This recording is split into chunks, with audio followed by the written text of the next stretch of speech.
How to replace your lawn with ground covers. Replacing your grass lawn with ground covers can help conserve water and eliminates the need for regular mowing. Choose species that are native to your area, hardy for your climate, and suited to the amount of sunlight your yard receives. Mix up your selections by including plants of varying heights and colors to add interest and decrease the risks of pests and weeds. Clear out your old lawn and till the soil to prepare your planting area.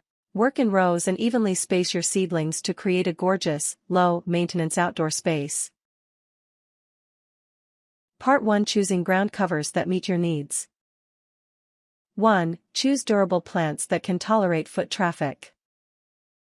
Before replacing your lawn with ground covers, make sure your new plants can handle some foot traffic. If the space needs to be durable enough for rougher activities, like your children or pets playing, a hardscaped area might be your best bet.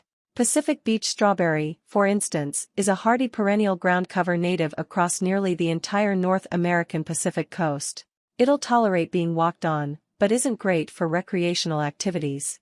If you need spots for heavy foot traffic or outdoor playing, consider using permeable hardscapes, such as decomposed granite, mulch, or gravel.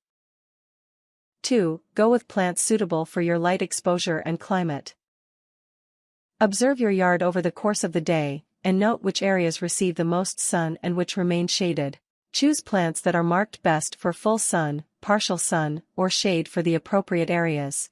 For example, moss phlox loves sunlight and, as a bonus, produces flowers that attract butterflies. For shaded areas, consider a vine or ivy native to your location, like Virginia creeper, which is native from Quebec and Ontario to Central America. Your local home improvement store or nursery will carry ground covers with various light preferences that thrive in your climate.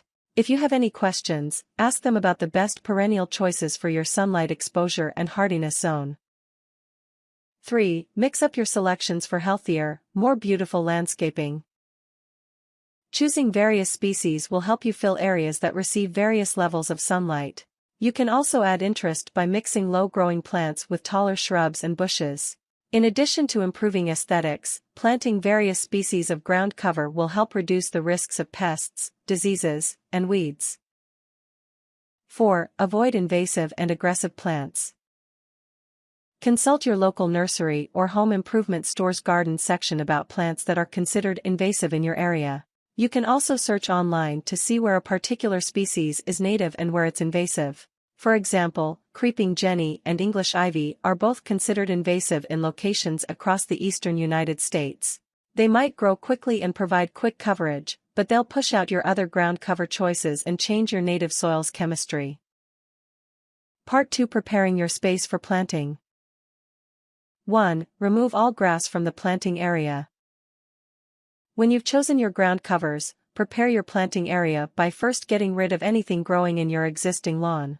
Use a grub hoe to strip away any grass or weeds. Shovel the plant matter into lawn bags and discard. 2. Loosen up the existing soil. Use a roto-tiller to work through and loosen the soil. Dig through your yard in strips and loosen the topsoil about 6 inches deep. A power roto-tiller is your best option. If you don't have one, the most affordable choice would be to rent one from your nearby home improvement store. 3. Till peat moss into the soil. After you've loosened the top 6 inches of soil, improve its quality by mixing in a layer of peat moss. Use a shovel to spread 1 to 2 inches of peat moss across the planting area.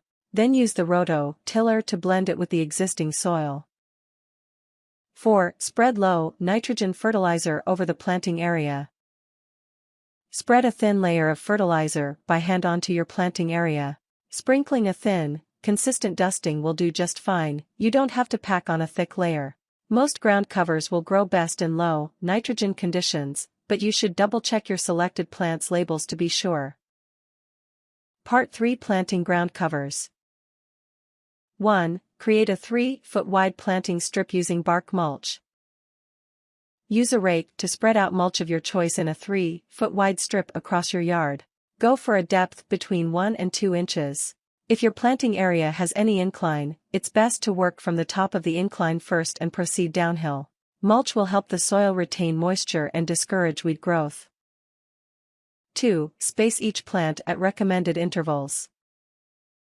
Use a trowel to dig a hole just large enough to accommodate a seedling. Your selected plant's labels will recommend a distance to keep between each plant. A typical distance will be between 6 and 10 inches, but you can modify your interval based on your budget and expectations. If you want to keep cost low, purchase fewer plants and increase the distance between seedlings. For instant coverage, a 15 by 20 foot space, 4.6 by 6 meters, requires about 300 plants planted only a few inches apart. If you can wait a year or two, you can use a fraction of that number, plant seedlings 10 to 12 inches apart, and wait for them to develop coverage. 3. Continue planting in 3-foot strips to fill the planting area.